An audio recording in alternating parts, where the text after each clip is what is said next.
Magnus down to 2 seconds. Wow! Mavahed is totally outplayed Magnus Carlsen there. To truly appreciate this game, we've got to start here. The opening 5 moves, because Magnus Carlsen, with the black pieces, plays the most solid variation against the King Pawn Roy Lopez variation. It's a sign that he has the utmost respect, even fear, of his young opponent, 15-year-old chess prodigy Cena Movahed from Iran. And with good reason, because in this game he does unspeakable things to the 18-time world chess champion across all formats. It's titled Tuesday. They met during the most recent tournament, and this is just something else. Totally outplaying the world number 1. Magnus now kicks back the bishop. They're playing online chess, clock times on the left, and now there are different ways to respond to this threat. But before you can say Magnus hands beach party, he pushes on there. They're secretly the best of friends. Now we see pawn a5, and it shuts down this one supporting, but also could become a weakness in its own right. The battleground's drawn on the queen side, pawn c3, rook b8, and now this weird looking move, moving that bishop again, but actually top theory is played, and it pressures this pawn, makes bishop e6 impossible, or does it? Both players give the king a bit of Lufthansa, and now Magnus whispers, stack my bishop, and offers this pawn if white wants to take it. But here's the point. Bringing the rook over, you can do this, but then this anyway. Anyway, excuse me, as you can tell, I'm really not that well. These ones now with the pressure on here, so no time to take, or you take down here. So we run back, different game, no pawn captured. We see bishop takes on e6, ruining Magnus's structure, leaving him with the double e's, and expansion in the center is played. I mean, d4 move, it just wouldn't even cross my mind. Takes, opening the b file for the rook. You could take again and then push d5. If e5, knight e4, different game. But Magnus goes rook b5, rook lifting like a boss. He's in great shape right now. They've navigated the opening. If you want to do similar, do check out Lotus Chess. I'm banging on about it because it's so good. Gamifies the experience of learning openings. It's got the crushing lines based on your level, connects with lead chess, chess.com, links in the description, all that good stuff, completely free to get started. I love it, loads of people love it, the reviews are out of this world. Do go and give it a go, so good for learning openings.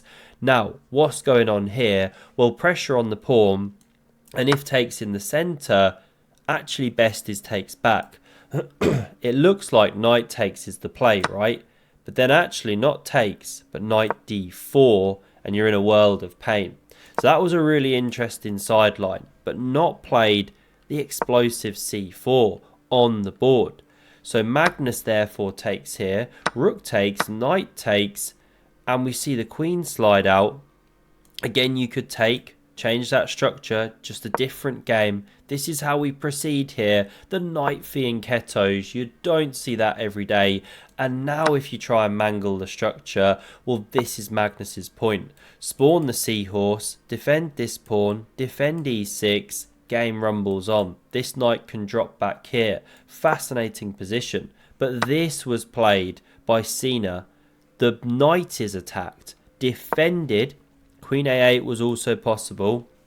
And now if takes on here, not played in the game, well, once more the knight hops forward. Queen goes. This knight takes in the center. So in the game, we didn't see, although a playable line, we saw the queen drop back, now takes on d4, knight recaptures, and Magnus just in time to cover the base of the chain here. Knight c6 playable. The queen just slides over, defends the bishop here, or e8 rather. e5 playable, but none of it selected. Queen c2, queen b7 puts pressure on the pawn. Don't now advance, takes, rook takes, knight jumps in, rook gets a bit trapped. So in the game, knight c3 defends the center, Rook a8 activating here.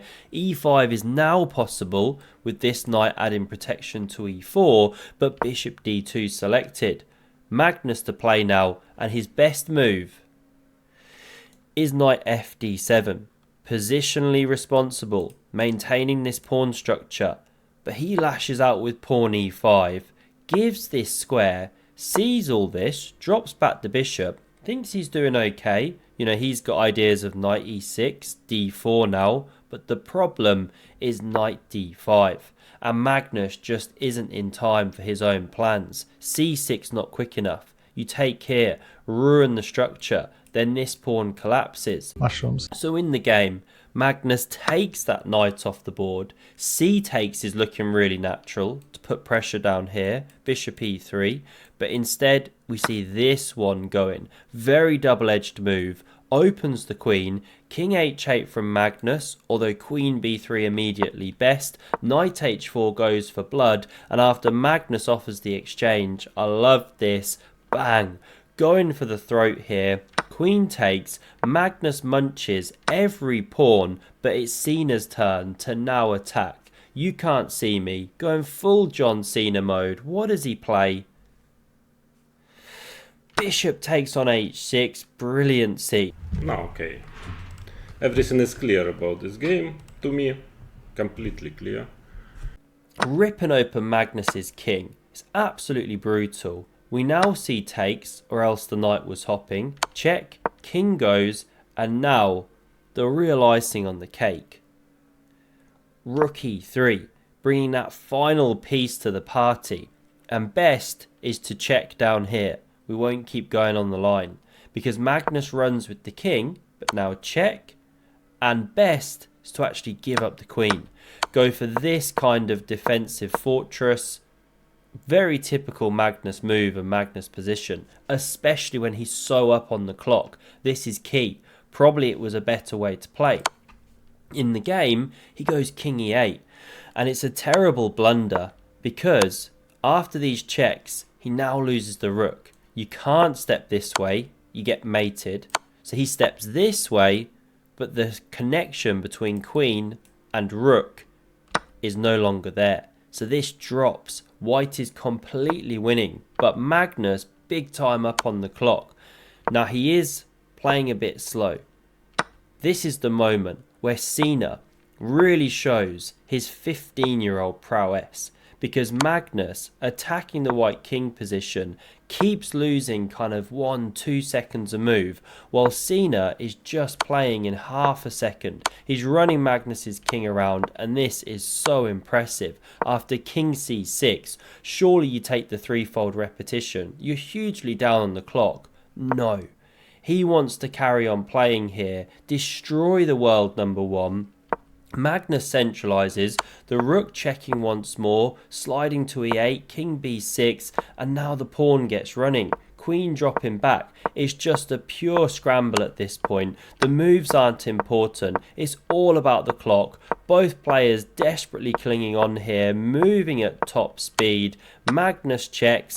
Now the knight recaptures, and here we have one of the most amazing sights in chess. Rook takes on d5. What? What? Pooh. What a move. What a move. Going for the dirty flag. Magnus recaptures. Pawn push. And it works. Moverhead wins on time there. Takes down Magnus Carlsen. Okay, let's do the procedure. Block. This is first what I do. This kid is truly out of this world good. And in case you missed another incredible Magnus Carlsen game, have a look at the video on screen. Hope you enjoyed this one and see you soon. Cheers.